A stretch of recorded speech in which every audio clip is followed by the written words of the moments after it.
पेठ तालुक्यातील पेठ नगरपंचायत पेठ प्रशासन यांना विनंती अर्ज दिनांक 16 मे 2024 रोजी केला होता। सदर विनंती अर्जात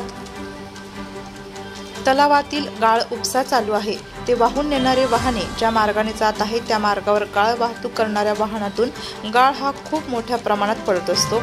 सदर गाळ हा रोडवर पडल्यामुळे रोडवर चिखल होतो। चिखल झाल्यामुळे दुचाकी वाहनांचे खूप मोठ्या प्रमाणात अपघात होत आहेत।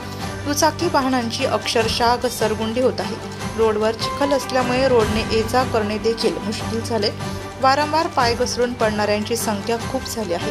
त्या ठिकाणी तालुका बस स्थानक, बँक, कृषी कार्यालय आणि सर्वात महत्त्वाचे म्हणजे तालुक्यात सर्वात जास्त विद्यार्थी संख्या असलेले माध्यमिक विद्यालय, कॉलेज, सिनियर कॉलेज आहेत। तसेच रस्त्याच्या दुतर्फा दुकाने व खूप मोठ्या प्रमाणात लोकवस्ती आहे। सर्वांना या गोष्टीचा खूप मोठ्या प्रमाणात त्रास होत आहे। रोजच्या रोज स्वच्छता करून रस्ता चिखलमुक्त करावा ही विनंती नगरपंचायत प्रशासनाला केली होती, परंतु विनंती अर्जाचा कोणताही विचार न केला गेल्यामुळे वारंवार होणारे अपघात बघता आज नगरपंचायत कार्यालय, पेठ मुख्याधिकारी कार्यालय यांच्या कार्यालयावर चिखलफेक करून नगरपंचायत प्रशासनाचा निषेध करण्यात आला।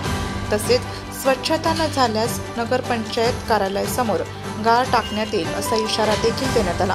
त्याप्रसंगी विनंती अर्ज करणारे विनोद सहाळे व कुमार मोठे यांच्या समवेत नगरपंचायत पेठचे नगराध्यक्ष करण करवंदे तसेच कृषी उत्पन्न बाजार समिती नाशिक संचालक शामराव भास्कर गावित, सर्व नगरसेवक गणेश गावित, प्रकाश धुळे, राहुल चोथवे, महेंद्र जाधव, जितेंद्र जाधव, विक्रम चौधरी, सुरेश पवार, सूरज लिमले, नाना पगारे, राजेंद्र कहाणे, राजू पाटील, विनोद पगारे, किरण भुसारे, किरण वार्डे, प्रवीण बिडकर आदी व पेठ शहर स्थानिक नागरिक व तालुक्यातील मोठ्या प्रमाणात नागरिक उपस्थित होते। सर्वांचे म्हणणे हे झालं की निदान सर्वसामान्य नागरिकांच्या विनंती अर्जाची दाद घेण्यात यावी व विकास कामे करत असताना सर्वसामान्य जनतेस त्रास होणार नाही याची काळजी घेण्यात यावी व गाळाने तुडुंब भरलेल्या रस्त्यांची स्वच्छता लवकरात लवकर करावी। नाशिक लोकशाही न्यूजसाठी प्रतिनिधी अशोक तांदळे, पेठ।